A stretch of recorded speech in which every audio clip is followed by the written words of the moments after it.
Well, welcome everybody. I'm Jessica Tran. I am with Kids Win Missouri. One of my co-hosts this evening is Miss Megan Murray. She is with Kids Win as well.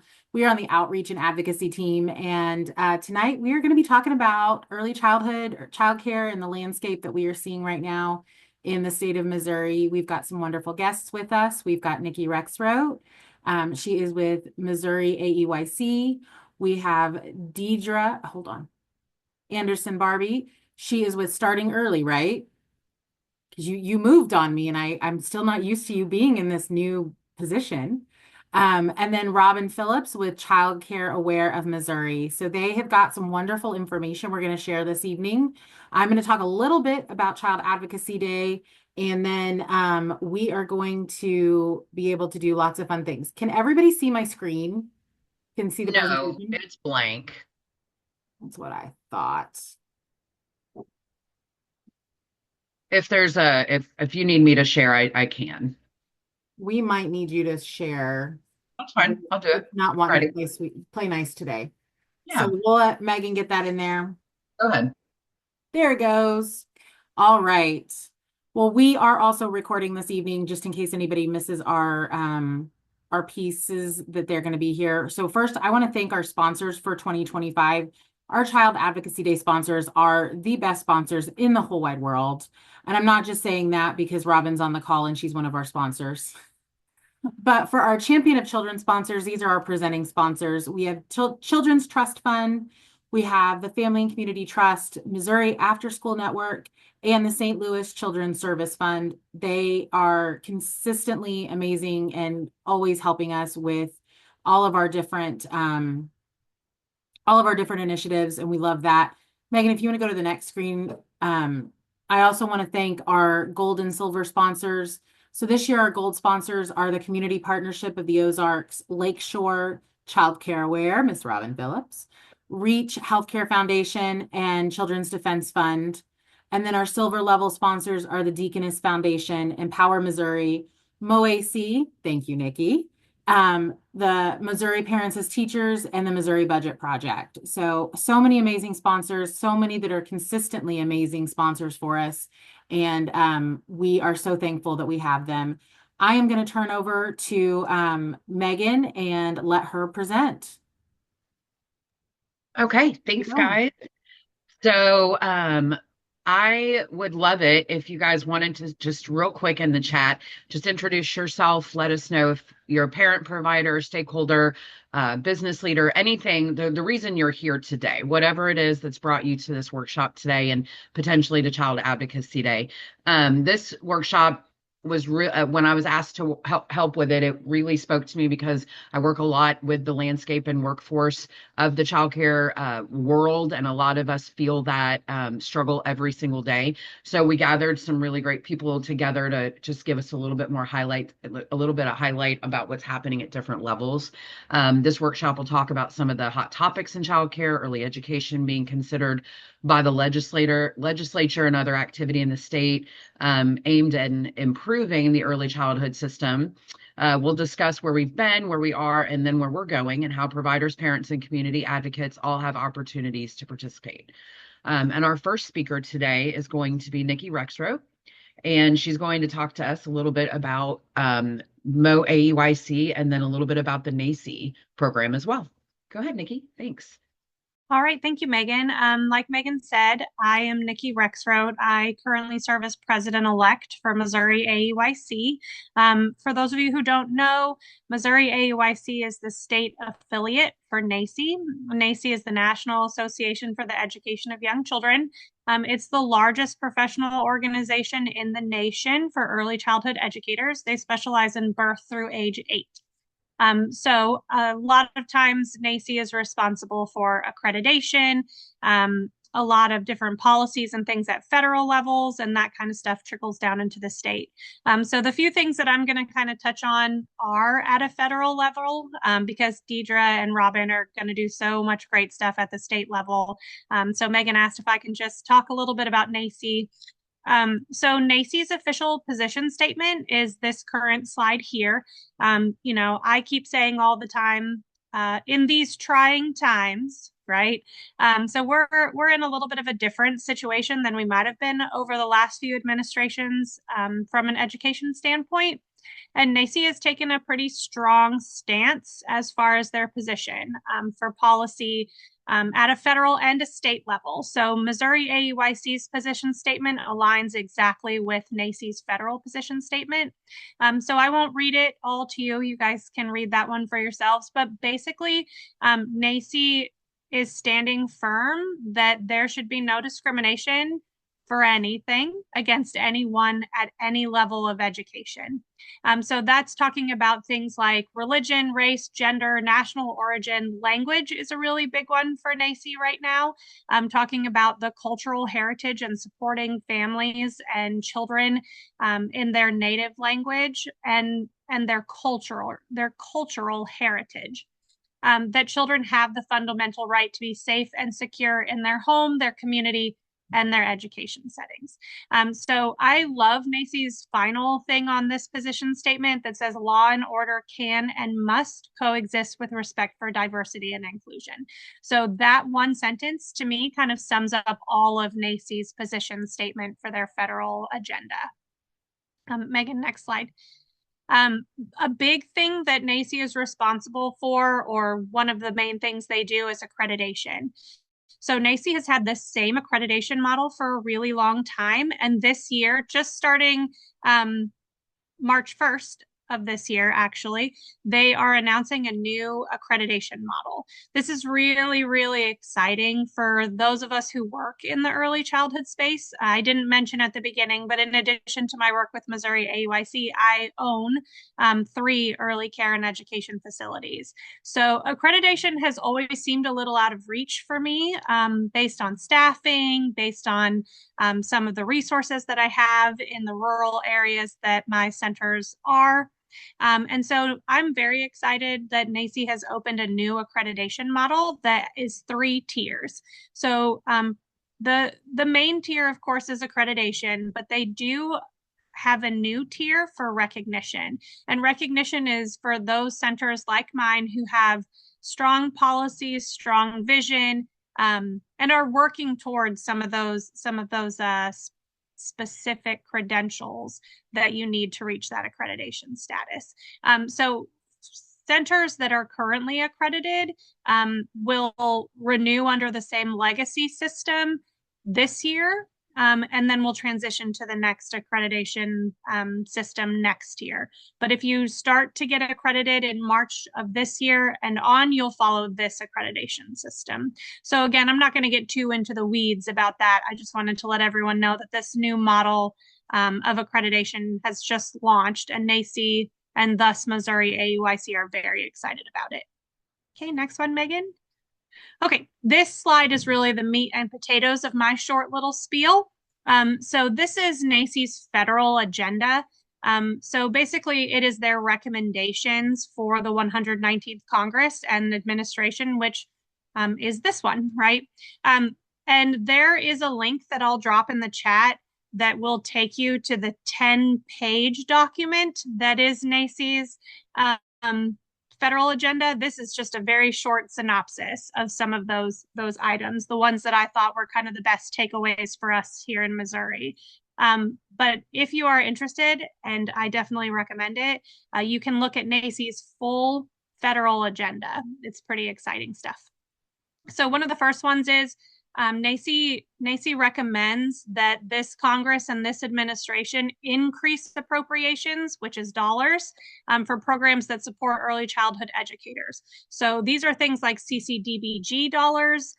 This is things like the IDEA and funding for Head Start, Early Head Start, and other childcare partnerships. So, you know, those of us who work in this field or parallel to this field know that we certainly don't need any dollars taken away. We actually still need more. So NACCE definitely advocates for an increase in those appropriations. Another federal agenda item is their investments in the early childhood education workforce. So NACCE very much believes that quality starts in the workforce. So they are working on a lot of pay parity efforts to raise educator wages, to increase apprenticeship programs. And their big one is a phased in profession determined baseline of knowledge. At the most recent NACCE conference, they spoke a lot about how nurses and doctors create their own professional knowledges, their own professional competencies, but early childhood educators are often determined by the state as to what is a profession, what are their competencies. And NACCE says the framework is already there and that educators should be responsible for determining their own baselines of skills and competencies. So that's a really big agenda item for them. They also are pushing reforming the tax code this year to support families and educators. And taxes you can get really in the weeds on, but at a baseline, they're really focusing on the child and dependent care tax credit to make that fully refundable, and to create new refundable tax credits for early childhood programs and educators. And the last one that I wanted to touch a little bit on is enhancing and growing the supports in general for early childhood. And these are things like improving the child and adult care food program to get additional meal reimbursement monies. And a big one with NACCE is making sure that family childcare homes are paid at the same rate as childcare centers. So currently under the CACFP and USDA model, center-based care receives a higher reimbursement rate than family care does. So NACCE would like to see family care homes receive the same reimbursement rates, just to really support that quality model so that families have the choice always between quality and quality. They also are really looking to ensure that all childcare programs, sorry, I just saw that chat come up, but all childcare programs are specifically considered and supported in disaster relief funds. This year already has been crazy with the weather, and I know that my neighbors in Rolla experienced a pretty big tornado this year.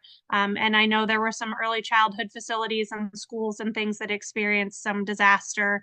NACCE thinks that early learning programs should be considered just as much as K through 12 and all those other things that receive that disaster relief fund, separate from whether or not that center has private insurance. So that's another big one with all the weather issues that have been coming out recently. And then providing sufficient funding and supports to military families. So NACCE is a big supporter of Child Care Aware of America's military assistance program, and any and all efforts that help fund and support military families and their access to quality care. So that is a lot. That's a whole lot of information that I tried to simplify and bring down from a 10-page document. So I still have a couple minutes in my time if anyone had any questions about where NACCE and Missouri AUIC stand as far as the federal and thus their state agendas. I'm reading increased pay, increased benefits. Mm-hmm. Yeah, so question says fund free and only refund money to parents through credit. Seems like that would drive up costs.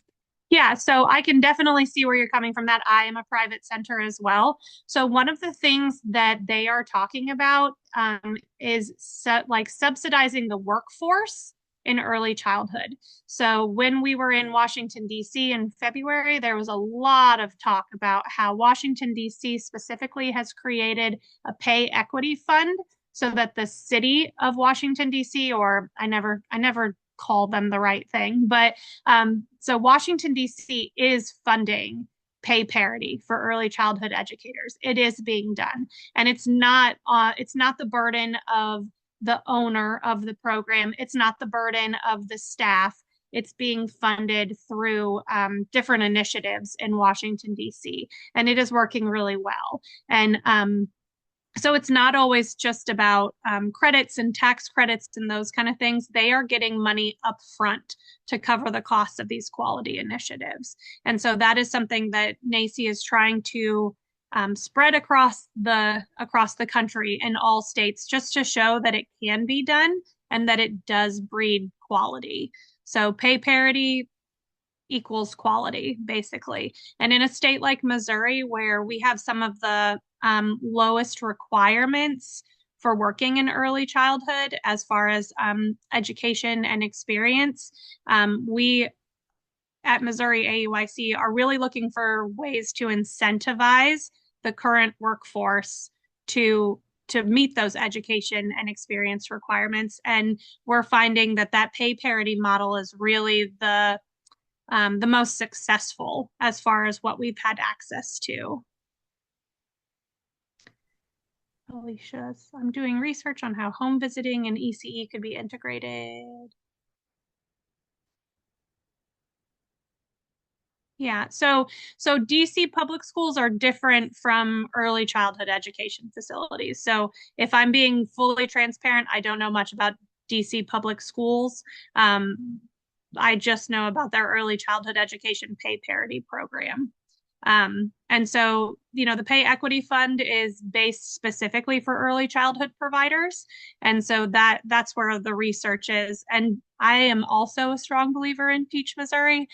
So Robin will talk a lot about that when it's her turn. But I will say that lots of my staff, it's actually a requirement for my staff, go through the Teach program to get their CDA or their bachelor's or whatever route they choose. And so I definitely am also a strong believer in Teach, and so is NACCE. So Teach is different in different states across the country. So NACCE's language is a little vague on that by just saying to support scholarship programs like Teach and others that NACCE supports that help deliver quality.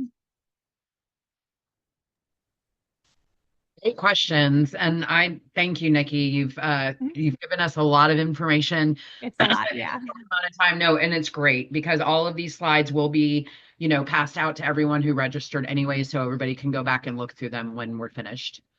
And like I said, I'll drop the full 10 pages in the chat. And there's also contact information for different policy leaders at NACCE who would always be happy to answer questions of whether you're a NACCE member or not. They're very active in making sure that everyone gets all of the information they're looking for. Thank you. Thank you. Well, Deidre, you are up for the next group of slides. So thank you so much for joining us today. Well, good evening. I am Deidre Anderson Barbie. I am with Starting Early. I am a former direct early childhood provider. So Jessica said, you changed places on me. Starting Early is a startup. I probably should have put a slide in there about it. We, after many years of trying to operate early childhood centers, we are 100% devoted on addressing early childhood workforce. We expanded from 1 center to 3 centers, and before I left, we had to close the 2 additional centers simply because we were not able to attract and retain the workforce. And so a lot of my conversation will be focused around the landscape of the workforce and the undergirding of what we are seeing. Many of you on this call probably know even more than I do. But what do we know about the state of Missouri? So as you get ready to go and meet with your elected officials next week at Child Advocacy Day, just a few stats, and some of these are probably dated and they may have changed just a little bit since it's kind of like driving a car off the lot. As soon as you put stats out there, they seem to change. In the state of Missouri, childcare workers are making on average $12.50 an hour. So we are definitely not at that livable wage ability to maintain a household. Many childcare workers across our state qualify for state childcare subsidy. And so they are both consumers of the system on the side of receiving assistance while they're also educating other people's children. During about 9% of parents voluntarily left a job due to childcare related issues during the pandemic. We know that has not stabilized just yet, that we continue to see families that are leaving the workforce simply because the cost of childcare, as well as not being able to find childcare. Missouri ranks 34th in the nation for median hourly wages. That's within the sector. And we lose about $280 million a year in tax revenue simply because of childcare issues. And then 41% of children ages 0 to 4 are living in under-resourced communities. And so whether that's an urban community, a rural community, or a community within a community, we know that our children are in need of additional supports for them to be able to access the services that they need to make them efficiently and effectively prepared to enter kindergarten. And then there is an array of ways that children are cared for, whether it's family child care homes, community-based providers, school district operated programs. There is a varied rate at which people are able to pay their employees simply because of the model of operations. And so in some places, that's on average 78 cents an hour less than their peers that are performing in the same job. Next slide. So this slide shows you, in comparison to other professions where there's personal care being provided, the child care profession is at the bottom.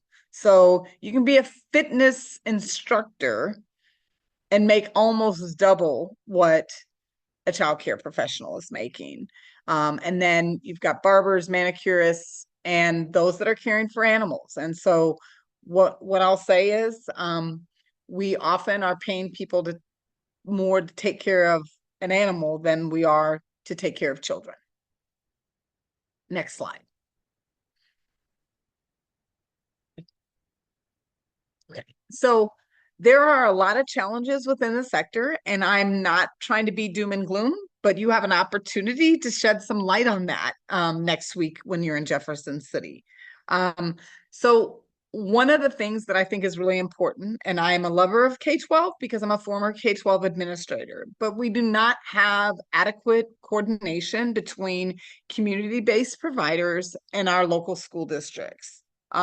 This shows up in higher wages and more attractive benefits being offered by school districts, but this also shows up in the way that beyond operating parents as teachers, I'm not aware of any school districts that are providing infant toddler care.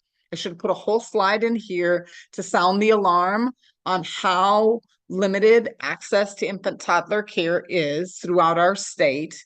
But that is also a much more expensive model. So if you, I'm sorry if I'm taking you to school and you know this already, but for every 4 children in infant toddler classrooms, you need at least 1 professional. So in preschool, it's a 1 to 10 ratio. So you do the math. If you've got to have 1 person for every 4 versus 1 for every 10, and we leave community-based providers, and I'm talking about any way that a family is enrolling their children, that means that it's much more expensive if those programs end up caring for more infant toddlers than you do preschools. And what we've seen is that because of the cost and the continued rising costs, and then we're not keeping up with inflation, rising costs of food, rising costs of utilities, having to pay more competitive wages to even get anyone there. What that ends up meaning is that those providers, many of them are opting not to offer infant toddler, or not to offer as much of it because they simply cannot afford to maintain that within their businesses. We still see ongoing closures. Just yesterday, there was a huge news story that our local YMCA that has been operating Head Start for 20 years is closing all of their Head Start in the Kansas City area. And so we often see Head Start as like the Cadillac of programs, and that leaves many of us wondering if they've done that. And the YMCA is a much more sophisticated organization than many others are, who's to follow. But also that's about 300 children and staff that are left without jobs, that are left without also the children don't have care. There's also, because of so many staff that have left the field, providers have been left with underqualified staff. They're desperate to get them into the classrooms because the only way the childcare business model works is when you have your center fully enrolled at the licensed capacity. And so when you don't have the staff, then you can't enroll the children. And so it's like this vicious cycle. And because of that strain of not having the adequate time for training and maybe not being credentialed, and most of the time not being credentialed these days, there's always been turnover because it is a challenging career, but there's much more rapid turnover than I've seen since I've been in the field. The trainings and professional development for staff, due to the time constraints, it's a stressful career. Who wants to come in the evening and on the weekend? And also at times when people have been able to release teachers in the past to allow them to grow during the day, if you don't have someone available to backfill into that classroom, you really can't release them. And then there's an ongoing emphasis that we've been placing on expansion without a really coordinated workforce strategy first. And so I would just encourage you, when you are talking with people, to talk about, we need a coordinated workforce strategy. The more they hear that, the better off we will be. Next slide. So there is a direct tie, and I've kind of talked about this a little bit already. There's a direct tie to the workforce and affordable, high quality early care and education. So we really want to see multiple pathways for professional development that meets the diversity of needs. You're not going to keep people in the field if they're not able to continue to grow and sharpen their skills, and you also can't bring people in. And so it's really seeing multiple pathways. I will also say I've got a freshman in college, and she's probably going to change her career multiple times. And if younger people don't see a growth trajectory and diversity of opportunities for them within the workforce, they get bored and they're willing to move on, and they may completely change and go into a totally different career. And I am a huge proponent of Teach Missouri, but there are structural challenges with scholarships and a need for there to be wraparound supports and career development support. So what I'm really meaning is, when we all enrolled in college, or if you enrolled in college, there was somebody that was navigating you through that process. And so there is a need for additional supports. Teach is one component of it, but the support for individuals being persistent through and actually obtaining the CDA is something that's really not covered by the Teach Scholarship. And there's a need for us to have more robust investments in things like that that will help people get through their scholarships. We want to be able to reduce turnover, and that's really only going to happen when we have a more attractive, comprehensive package that we can offer to people. And that includes benefits, competitive wages, and also being creative. Maybe we could look at housing or some other things that would attract people to go into and stay in this field. And then we want to be able to expand available childcare slots, but we also want it to be affordable. And so in a little bit, you're going to hear a lot more about an opportunity that exists to defray some of those costs for families. Next slide. So this just shows you a career projection progression, but it is not going beyond. This is really still more on the entry level. So long before people are graduating from high school, we want them to be exposed. We want middle school children to be thinking about what they might consider. We want high school career and technical education programs. We want to be able to have stackable credentials that allow for the various pathways people that are in the field have taken. There are some emerging registered apprenticeships around the state, and we are wanting to continue to grow that. And then one of the things that Starting Early does is we have a hybrid approach to operating cohorts. So they're not necessarily on college campuses, but they're able to be in childcare centers, churches, community centers, wherever the instructor is gathering with them. And even though it's primarily an online module, they are with others that are going through this as well. And so it feels like being in college, it feels like being in a class in spite of the fact that you're not necessarily on a college campus. And I think this may be my last slide, or getting close. So there are things businesses can do as well. Nikki did talk about the tax credits, but we also want employers to be thinking about flexible spending accounts, partnering with the child care resource agencies and providers that are able to help. So Robin being able to help navigate through Child Care Aware, helping employers, helping their employees find childcare. And then public-private partnerships, which there's one really solid solution that we'll talk about here in a little bit, but there are also other ways that over time, hopefully we could see some investments in local communities as well that involve individual businesses or a collective of businesses that can help us go back to all the staffing crises that I just shared with you, and that can bring local dollars that would really show that we value, appreciate, and need you in this field. And next slide. And I think that was all. I really lost track of time. So Megan, I am so okay if I was over time. It's like I feel like I'm drinking from a fire hose, and I lost track of my 15 minutes. So, and there were a lot of comments in the chat, and I read none of them. I saw them popping up, but I'm like, if I do that, I'm gonna be like a rabbit chasing a squirrel.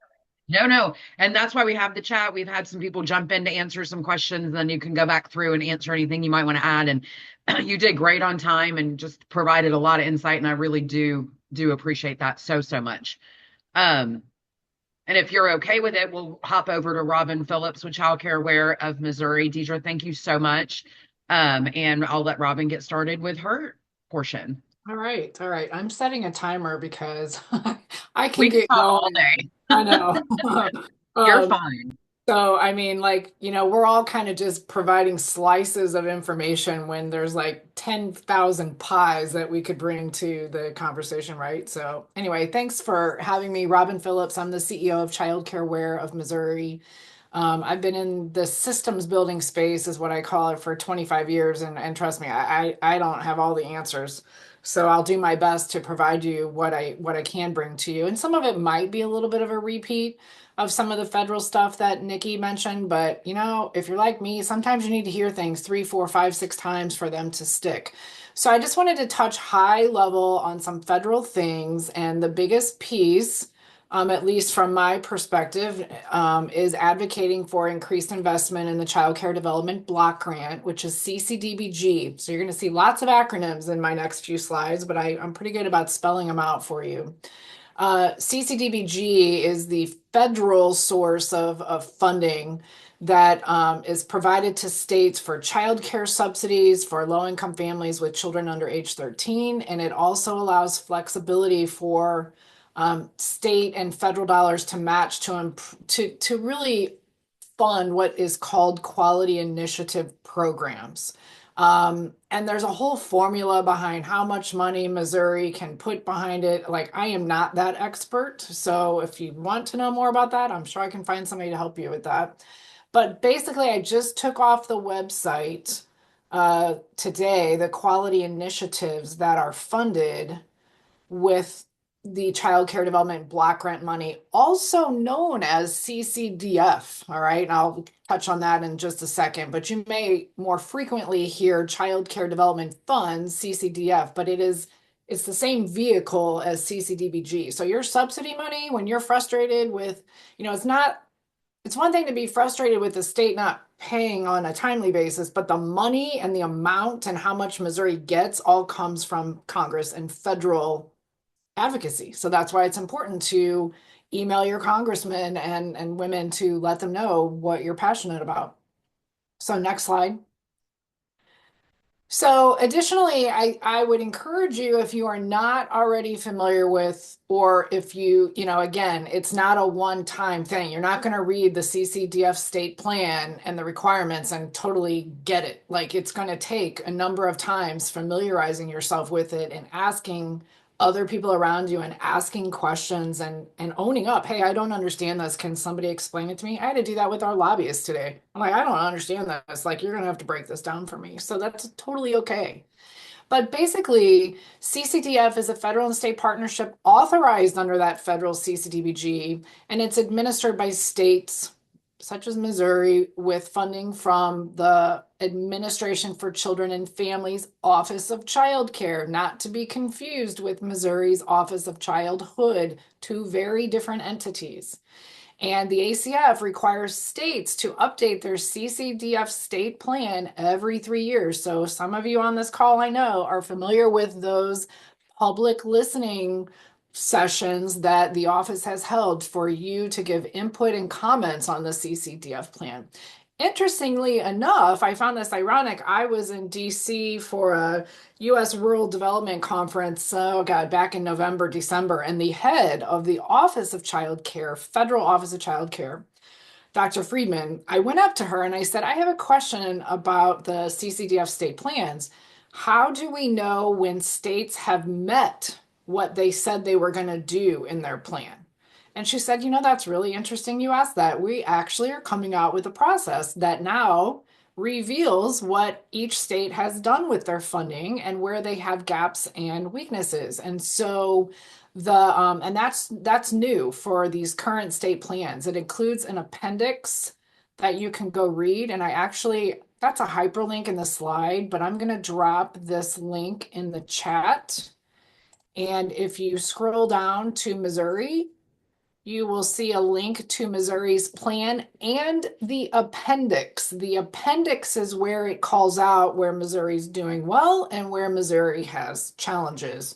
And it was probably completed in a snapshot of time. So I don't know if that was 6 months ago, 1 month ago, but at least you know that that is out there, and the feds are now holding states accountable for what they say they're going to do with their money.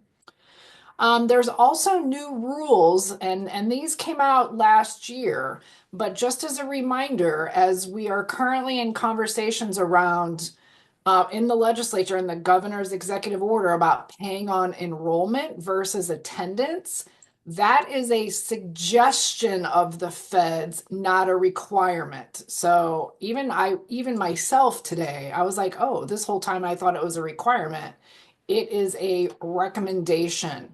So I'm just going to refresh your memory if you haven't looked at these in a while on these new rules that came out for what states have to do. And Missouri, I know, requested a waiver, and so they have till 2026 to meet some of that. I would also encourage you, and I know this is, this attending events of any kind costs money, but if you ever have an opportunity or you're become a member of something and they provide you the opportunity to go to things like NACY's Public Policy Forum, or I'll be at Child Care Aware of America's Policy Symposium in May, kind of doing some of the same stuff Nikki and Megan and Jessica were doing on advocating for increased investment. And I would encourage you to sign up for their action alerts and Kids Win action alerts and anything else. So next slide. Here's some state level things. And yeah, thanks for all the shout outs for Teach Missouri. Teach Missouri is based on a national model. So, it's going to have its pros and cons. And the good thing is Teach National is under new leadership. And not that the old leadership wasn't doing great things, but sometimes you need fresh eyes to kind of say, hey, like, this is working, this isn't working. And Beth Ann Lang, who some of you know, are a big part of that. She's on that national committee to influence how those scholarships are beneficial and what some of the challenges are or where we could broaden things. And so, yes, continuing to advocate for investments in Teach If you were watching or following the governor's budget, there was a recommendation that $700,000 from the governor's budget in the supplemental be included for Teach Missouri scholarships. We just had that conversation yesterday, so that funding has increased. They put a little caveat on it, and I don't want to get you down in the weeds, but we couldn't use it for new scholarships, but that's okay. We still have funding to use for new scholarships. And are already having conversations with Office of Childhood and New Leadership to ensure we have funding in place next time around. Our contracts run on the federal year. So for next October, we're already having those conversations now, and everything's looking good. And yes, thank you to Deirdre for mentioning the navigation.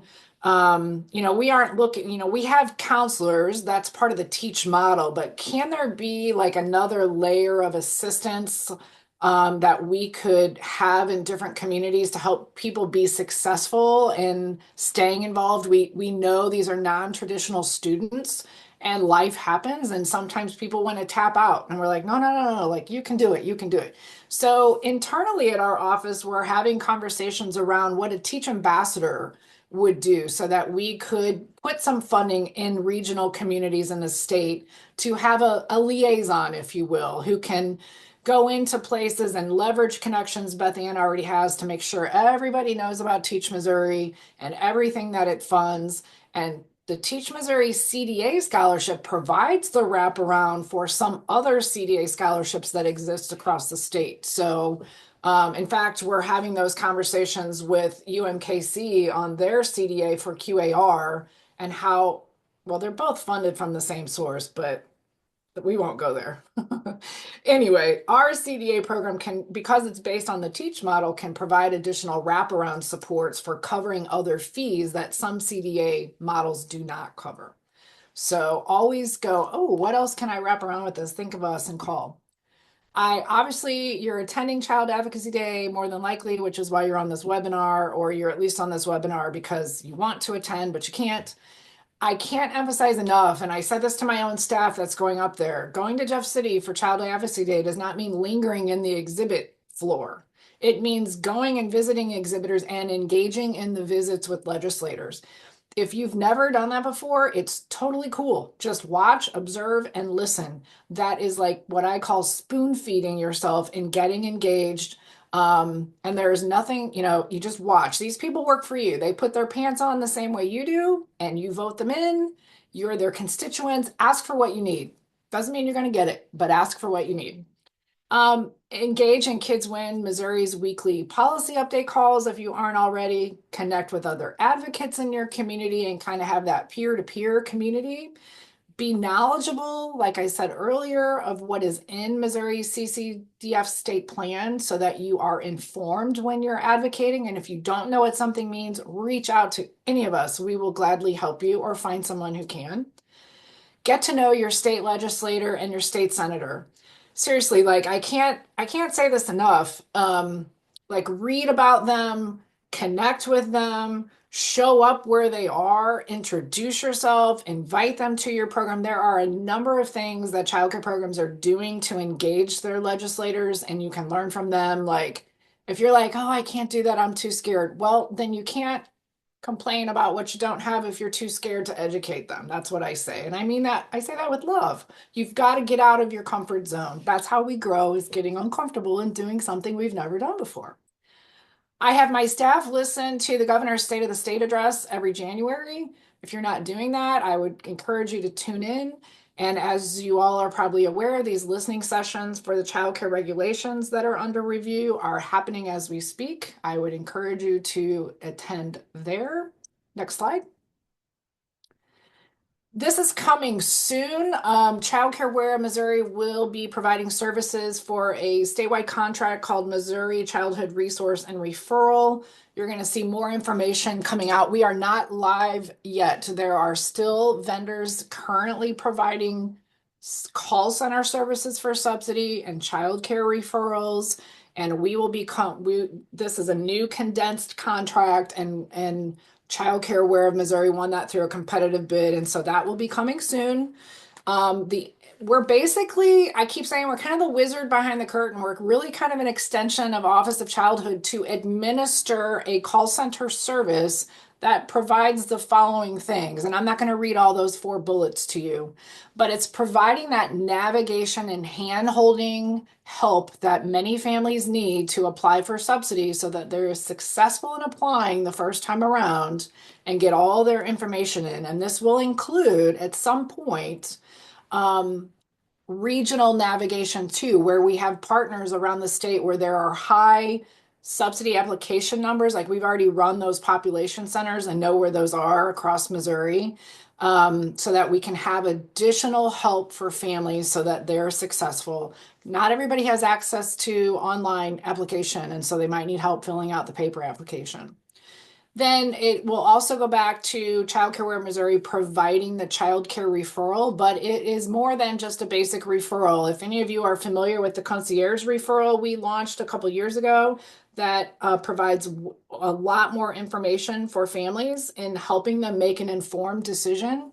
That additional level of service is now going to be funded by this contract and helping families find community resources. Just so you know, when we go live and we administer MCRR, we are not, none of our staff or customer service representatives will be determining subsidy eligibility for families or providers.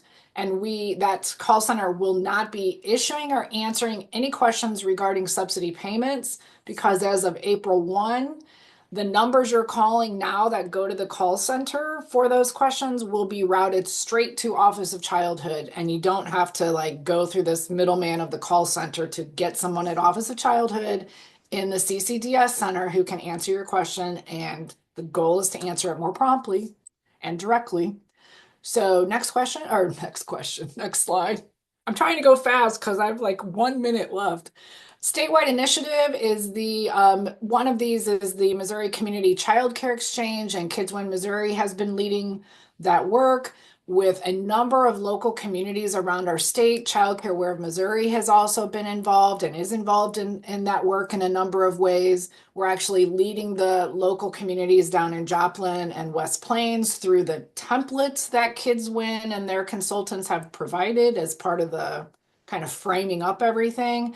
But essentially, the Child Care Exchange would establish a tri-share model like they have in Michigan and Kentucky. It would be Missouriized, but there's current money. There's money in the budget. It's not passed by any means, but there is good looking potential that there could be state funding to launch some pilots of this tri-share model in some communities around our state, which is like, imagine a 3-legged stool.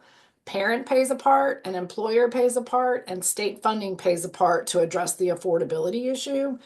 If it's not state funding, it could be philanthropic money, or it could be, a chair. You could have both state and philanthropic. So just know that in itself is a whole other presentation, but just know that there are a lot of people working on that to make that come to fruition in Missouri.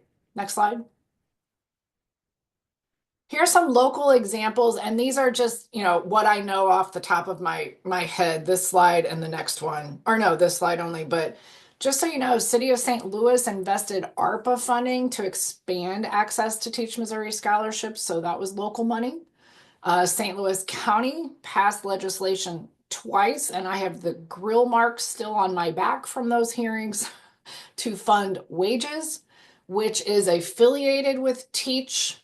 It is a salary supplement for childcare educators based on education levels. And one of the questions Paul put in the chat was, when somebody's making more money, are they going to lose their other benefits? It's like this kind of catch-22. And trust me, we were very aware of that when we were writing up the scope of work that we still don't have a contract for, but we included tax like expertise to counsel people on how taking a salary supplement might impact their overall income and would they lose other benefits. And again, that is another conversation in itself. I am not a fan of people being stuck on a hamster wheel and they can't get out of a cycle to make more money because then they're going to lose housing and TANF and WIC and this and that. Like, that's not cool. Yet it is a system that exists. So very aware of, what potential fallout could be, or this kind of double-edged sword with increasing wages. But I'll tell you, I was in the Capitol a couple weeks ago, and everybody wants, not everybody. There are some legislators and others who want to increase ratios, particularly in family child care, because of the shortage. And I am not ever going to be a proponent of that. That doesn't mean I don't support childcare businesses, because I do, but I'm always going to advocate for quality and safety for children first. And I'll tell you, bottom line is you cannot have increased slots if you don't have a workforce. Period. That's the bottom line. To me, that's the common denominator. If we don't have quality workforce willing to stay in the field, it doesn't matter if you have all those extra slots, because you can't serve them anyway. These are just some additional examples I called out here. I'm not going to read all those to you because I know I am at time, and I think I have one more slide. Yeah, one more real quick.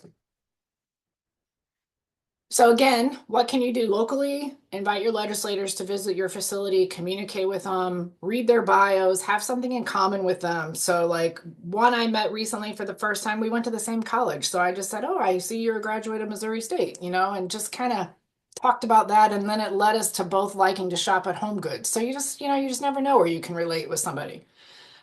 When your legislators pass something you support, whether it's in your profession or your personal choices, send them a thank you email. Gratitude goes a long way, and they don't always get the thanks when some of these people are really going to bat.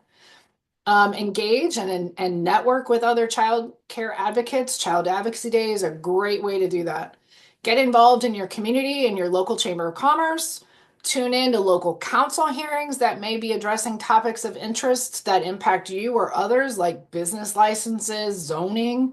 And Child Care Where Missouri always has been requesting the statewide proclamation, and this is not what I call it. It's a national day called National Child Care Provider Appreciation Day. We do a statewide proclamation from the governor, but you can absolutely request one for your local community from your mayor. So I would encourage you to do so there too. And let's keep lifting up this field. So with that, I will close. Robin, that was amazing. Thank you so much. I think a lot of people don't realize even the local advocacy work and how impactful that can be as well. And I like how you included that at the end, because so often we think it's bigger, it's just the state, but it does start locally as well. So I appreciate all of you presenting and taking the time to make these slides, especially joining us tonight during dinner time on a Wednesday. So we do appreciate that. All of the slides will go out in a follow-up, so that way anyone who wants to dig a little deeper into what we talked about will be able to. Real quick, today is the last day to register with us for Child Advocacy Day. So if you haven't yet, which hopefully all of you have, please go ahead and scan the QR code and get registered. There are several great things that you will get to do after you register with us. Jessica, did you want to take this part, or are you okay if Yeah, I can take it. Not give you a break. Go ahead. So we, as you can see, we have had 5 workshops so far. Tonight was our child care landscape. Tomorrow is our very last one. It's kind of bittersweet because I've been having a lot of fun with these. But we have our children's health and mental health workshop that's going to be happening tomorrow morning at 10 o'clock. If you've not already registered for that, please do so and join us in the morning. We have our regional prep rallies that are going on all over the state. I think we've got a couple more left to do, but it's been a lot of fun to watch those as well. And just be ready for Child Advocacy Day. We are so excited. It's going to be a wonderful day at the Capitol, a wonderful day to celebrate the children in our state, the families in our state, and really let our legislature know just how important all of these people are, all of these constituents for them are, so that they can keep them in their frame of mind when they are voting on any legislation that may impact children and families. You want to go to the next slide, Robin? So for those who have not been with us to Child Advocacy Day before, there is one thing on here that's a little different this year. So don't think we do this every year. And Casey's and Megan are very excited. But we start the day with a rally in the Rotunda. We've got some great speakers this year. That starts about 9:15. Registration opens up at 8. And the building opens at 7:30 to the general public. I always tell people get there a little bit early. Those lines can get real long. After we have our rally, you're going to do legislative visits throughout the building. This is a great time to also step into one of the rooms where you can actually watch what's going on. It's a lot of fun to watch those and just kind of see what's happening. On the third floor, we'll have our informational booths with some of our partners and sponsors. Great place there. And this is where there's going to be some really cool photo ops, including a bald eagle. We have our partner that day for the rotunda is the Missouri Federation for Conservation. I always want to switch those words. And they bring a bald eagle and some other animals with them. So you can take a picture with the bald eagle. He does have a work contract in which he has like certain rules in which he works because he is a working animal at that event. We also have lunch at the Mill Bottom starting at 11:30 until 1 o'clock. And then that afternoon, we are doing a panel chat being hosted and moderated by none other than Miss Megan Murray, our Child Care Coalition coordinator. She is going to be hosting that with some representatives from DESE and the OOC. And then after that, yes, Sarah, the panel will be at the Mill Bottom. And after that, you'll get a feeling of contentment because you just did some amazing work to help forward the mission of Child Advocacy Day. You have helped with the children and families here in the state, making sure that we are protecting their rights, we're protecting the things that are important for them. And it just makes me feel good when we get to help the kids and families here. We've got another slide with a couple of pictures just so you can kind of see what it looks like at Child Advocacy Day. The first one is that rally in the rotunda. We'll do that in the morning. That starts about 9:15. But you're going to want to get there early because it turns into standing room only. Other than that, we've got our informational booths and then we've got legislative visits. You're going to see folks all over the building those 2 days or during that time in those two pictures. It's a great opportunity to network. It's a great opportunity to learn a little bit more about some of these partners that are going to be there for us. So if you've not already, Megan, if you want to go to the next slide, like Megan said, go ahead and scan that QR code. You can go to our website and look for the Child Advocacy Day website. You can go to our Facebook pages, but just a reminder that, you know, as a society, as a community, our greatest natural resource is the minds of our children. And that's what I think a lot of us are here for, is to help make sure that we protect that resource. So I want to thank you guys for being here today. Thank you, Megan, for helping pull all this together. Thank you, Robin, Deidre, and Nikki for being available today and really such great information. You guys are always a wealth of knowledge, and I love getting to can we get that message on the back of a shirt? You know what? We are doing t-shirts. Yeah. If you've not seen those. They've gone out on our email. They're up on our Facebook page. You got yours, Paul? That's awesome. I've got mine ready to go. I sent that order in for our team today. But if you have questions, if you need anything, let me know. I am here to answer questions. That's what I do about 50% of my day right now, is make sure that I'm answering any questions around Child Advocacy Day. And you can email me, you can give me a call or shoot me a text. Just let me know who you are if you text me, so that we can do that. But yeah, everybody, thank you so much for being here. Thank you for participating. I've been watching the chat. It's been a really great chat to watch today. Lots of great information and conversations going back. But thank you guys for being here, for being patient with us while we had some technical difficulties right there at the beginning. I will let you guys go have a nice, wonderful evening. Again, thank you, Megan, Robin, Deidre, and Nikki. You guys were amazing, and we appreciate all that you do for the state of Missouri. Yeah, thanks for all you're doing to plan the day. The planning events is not easy, so thank you.